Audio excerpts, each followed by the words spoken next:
오늘 아침 거울 앞에 서서 한숨을 내쉬며 이런 생각을 해보신 적 있으신가요? 이번 달도 통장 잔고가 부족하고 예상치 못한 지출이 또 생겼고 아무리 열심히 일해도 돈은 늘 모자라기만 합니다. 카드 명세서를 보면서 숨만 쉬는데도 빠져나가는 수많은 지출 금액에 막막하고 미래에 대한 불안감이 밤잠을 설치게 만듭니다.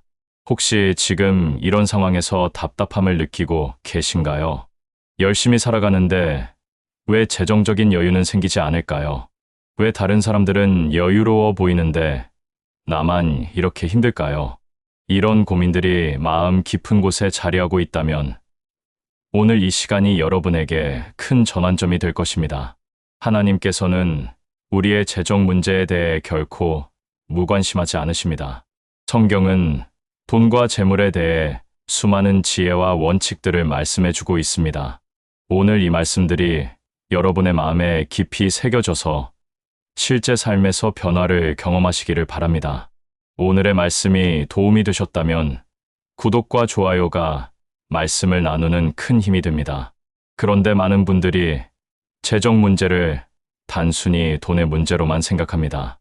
더 많이 벌면 되고, 더 절약하면 되고, 더 좋은 투자처를 찾으면 된다고 생각합니다. 물론 이런 실용적인 방법들도 중요합니다. 하지만 성경은 재정 문제의 근본적인 해결책이 다른 차원에 있다고 말씀합니다. 첫째, 재정 문제는 마음의 문제입니다. 예수님께서는 마태복음 6장 21절에서 내 보물 있는 그곳에는 내 마음도 있느니라고 말씀하셨습니다. 우리가 돈을 어떻게 바라보고 어떤 마음가짐으로 관리하느냐가 모든 것을 결정합니다. 돈에 대한 잘못된 마음가짐은 아무리 많은 수입이 있어도 늘 부족함을 느끼게 만듭니다. 둘째, 재정 문제는 관계의 문제입니다. 하나님과의 관계, 그리고 사람들과의 관계 속에서 우리의 재정이 흘러갑니다.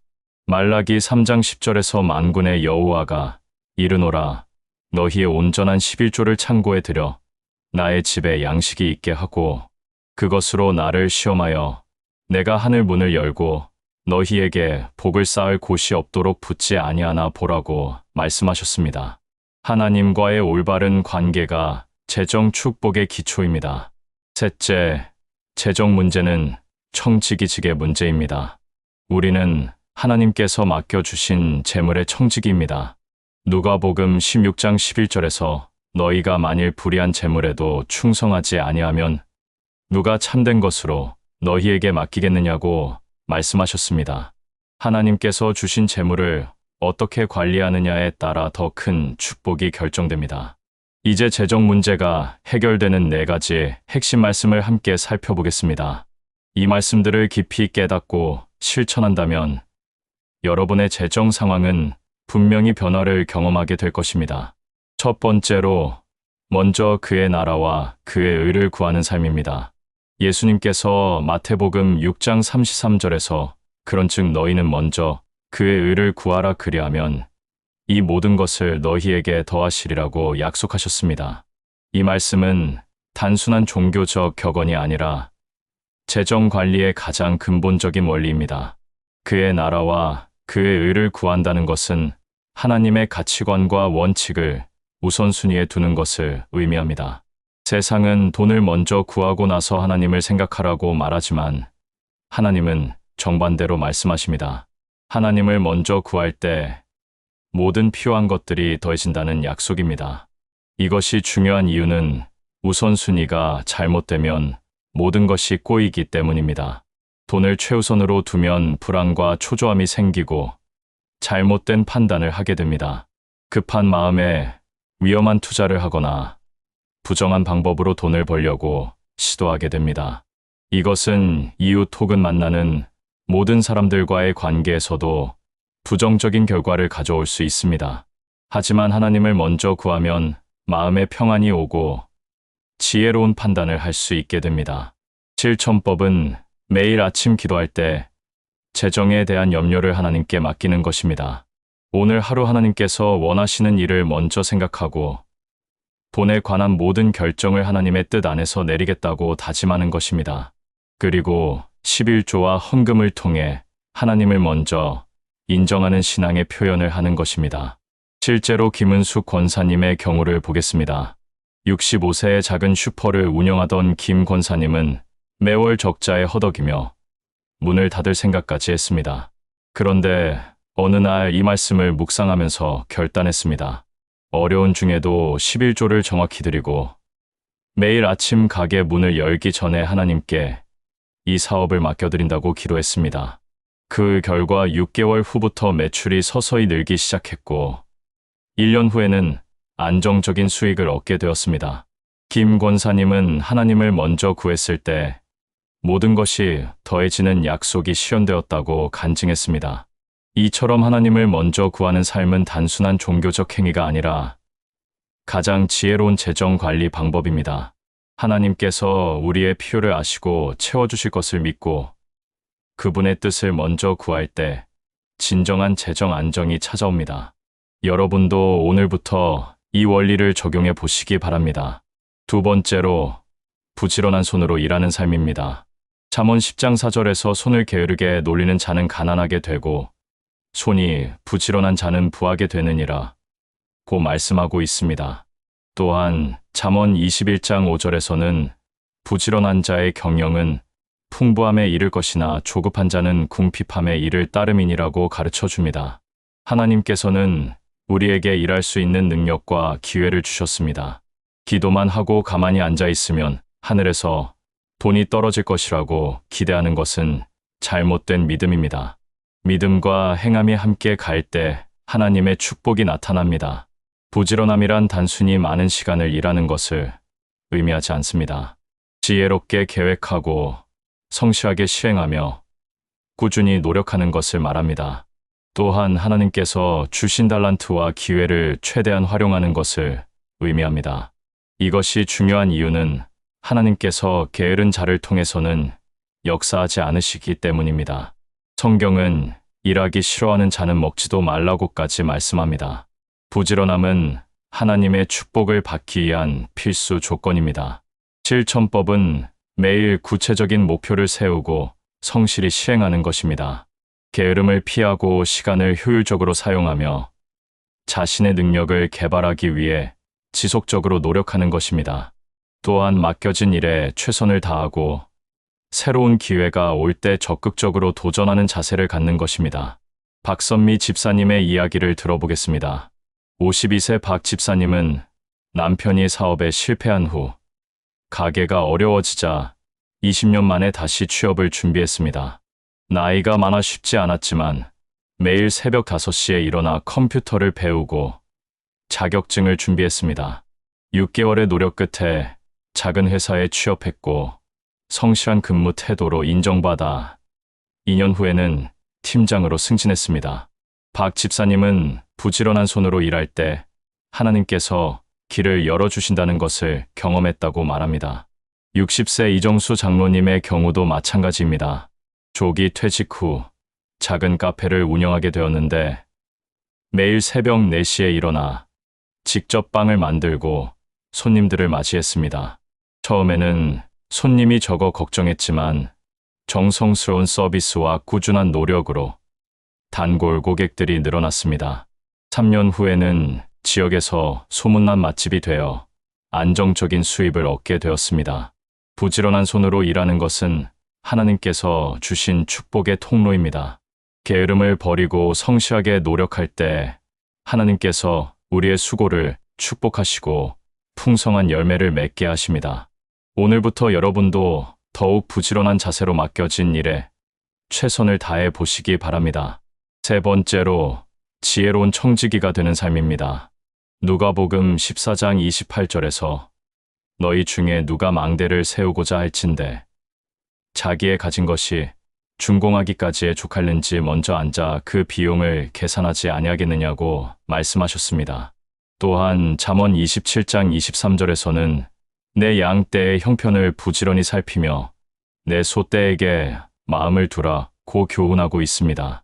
하나님께서는 우리가 받은 재물을 지혜롭게 관리하기를 원하십니다. 무계획적으로 쓰거나 충동적으로 소비하는 것이 아니라 신중하게 계획하고 현명하게 사용하는 것입니다. 우리는 재물의 소유자가 아니라 하나님께서 맡겨주신 청지기라는 정체성을 분명히 해야 합니다. 지혜로운 청지기가 되려면 먼저 수입과 지출을 정확히 파악해야 합니다. 돈이 어디서 들어오고 어디로 나가는지 모르면서 재정 관리를 할 수는 없습니다. 그리고 우선순위를 정해서 꼭 필요한 곳에 먼저 사용하고 여유가 있을 때 다른 것들을 고려해야 합니다. 이것이 중요한 이유는 작은 것에 충성하지 않으면 큰 것을 맡을 수 없기 때문입니다. 현재 가진 것을 지혜롭게 관리하지 못하는 사람에게 하나님께서 더 많은 것을 맡겨주시지 않습니다. 반대로 작은 것에 충성하는 자에게는 더 큰 축복을 주십니다. 실천법은 가계부를 쓰거나 가계관리 앱을 사용해서 수입과 지출을 기록하는 것입니다. 매달 예산을 세우고 그에 맞춰 생활하며 불필요한 지출을 줄이고 저축과 투자를 통해 미래를 준비하는 것입니다.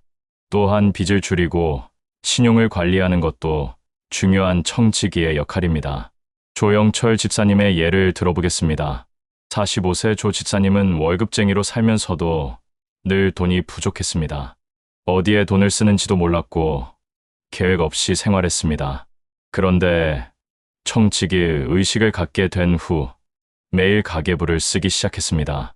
3개월 후 불필요한 지출 항목들을 발견했고 이를 줄여나가면서 월 30만 원씩 저축할 수 있게 되었습니다.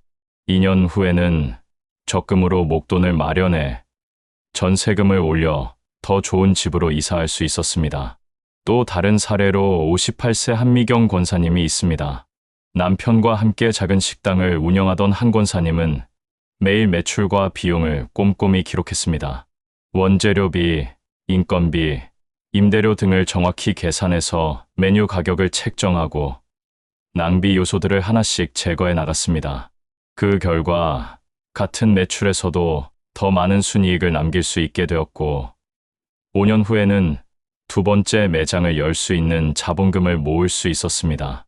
지혜로운 청지기가 되는 것은 단순히 돈을 아끼는 것이 아닙니다. 하나님께서 맡겨주신 재물을 가장 효과적이고 의미 있게 사용하는 것입니다. 작은 것에 충성할 때 하나님께서 더 큰 것을 맡겨주신다는 약속을 믿고 오늘부터 지혜로운 청지기의 삶을 시작해 보시기 바랍니다.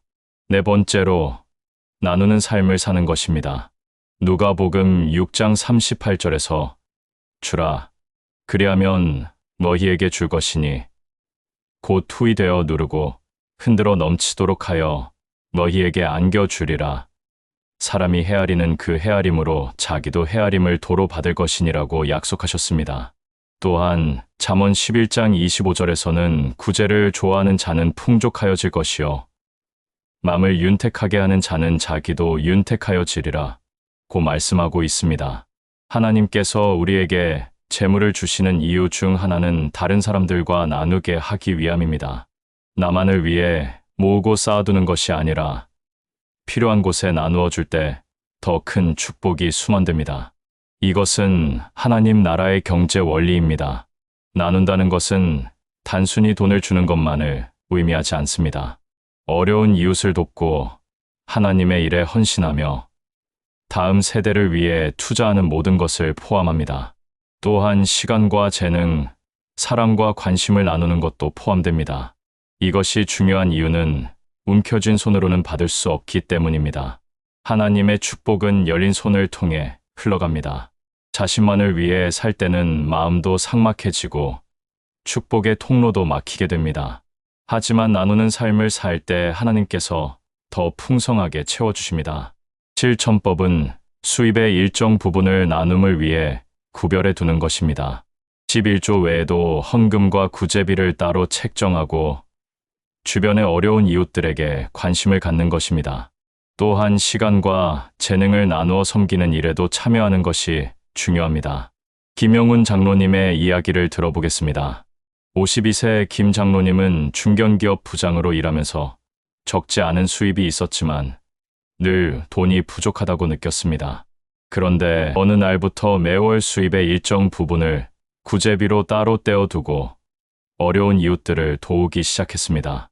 처음에는 부담스러웠지만 점차 마음의 평안이 찾아왔고 신기하게도 예상치 못한 부수입들이 생기기 시작했습니다.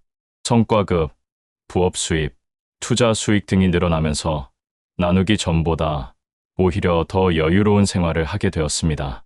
67세 최은숙 권사님의 경우도 인상적입니다. 남편과 함께 작은 반찬 가게를 운영하던 최 권사님은 매일 저녁 남은 반찬을 혼자 사시는 어르신들께 나누어 드렸습니다. 처음에는 손해라고 생각했지만 입소문이 나면서 더 많은 고객들이 찾아오기 시작했습니다. 정성스럽고 따뜻한 마음으로 장사한다는 소문이 퍼져 매출이 30% 이상 늘어났습니다. 최 권사님은 나누는 삶을 살 때 하나님께서 더 많이 채워주신다는 것을 직접 경험했다고 간증합니다. 나누는 삶은 재정 축복의 비밀 통로입니다. 움켜쥐고 있을 때는 막혔던 축복의 통로가 나눌 때 활짝 열리게 됩니다. 하나님께서 약속하신 대로 후이되어 누르고 흔들어 넘치도록 주시는 축복을 경험하게 될 것입니다. 오늘부터 여러분도 나누는 삶의 기쁨과 축복을 경험해 보시기 바랍니다. 이 네 가지 말씀을 실천할 때 여러분의 삶에는 놀라운 변화들이 일어나게 됩니다. 내면적으로는 돈에 대한 염려와 불안에서 벗어나 마음의 평안을 얻게 됩니다. 하나님을 신뢰하는 믿음이 자라고 미래에 대한 두려움이 사라집니다. 또한 감사하는 마음이 생기고 만족하는 삶을 살게 됩니다. 관계적으로는 가족들과의 갈등이 줄어들고 화목해집니다. 재정 문제로 인한 스트레스가 감소하면서 대인관계도 더욱 원만해집니다. 나누는 삶을 통해 더 많은 사람들과 좋은 관계를 맺게 됩니다. 삶의 영역에서는 하나님의 공급하심을 구체적으로 경험하게 됩니다. 필요한 것들이 때에 맞춰 채워지고 예상치 못한 축복들이 찾아옵니다. 또한 지혜로운 관리를 통해 더 안정적인 재정 상태를 만들어가게 됩니다. 이런 변화들을 경험하기 위해서는 몇 가지 시행 규칙을 지켜야 합니다. 시간적으로는 매일 아침 하나님께 재정을 맡겨드리는 기도를 드리고 저녁에는 하루의 지출을 점검하는 시간을 갖는 것입니다. 순서적으로는 하나님을 먼저 구하고 부지런히 일하며 지혜롭게 관리하고 기쁨으로 나누는 것입니다. 태도적으로는 조급해하지 않고 꾸준히 실천하는 인내심을 갖는 것이 중요합니다. 기록적으로는 가계부나 앱을 통해 수입과 지출을 투명하게 관리하고 변화 과정을 기록해 두는 것입니다. 사랑하는 여러분, 재정 문제의 해결책은 더 많은 돈에 있지 않습니다. 하나님의 말씀 안에서 올바른 관점을 갖고 성경적인 원리를 실천하는 것입니다. 먼저 그의 나라와 그의 의를 구하고 부지런한 손으로 일하며 지혜로운 청지기가 되고 나누는 삶을 살아가시기 바랍니다. 이 길이 처음에는 쉽지 않을 수도 있습니다. 하지만 하나님께서 함께 하시고 도우실 것입니다. 작은 것부터 시작해서 꾸준히 실천해 나가면 반드시 하나님의 축복을 경험하게 될 것입니다. 여러분의 재정이 하나님의 영광을 나타내는 통로가 되고 많은 사람들에게 축복이 되는 삶이 되시기를 간절히 기도합니다. 더 많은 분들과 하나님의 말씀을 나누기 위해 구독과 알림 설정을 부탁드립니다.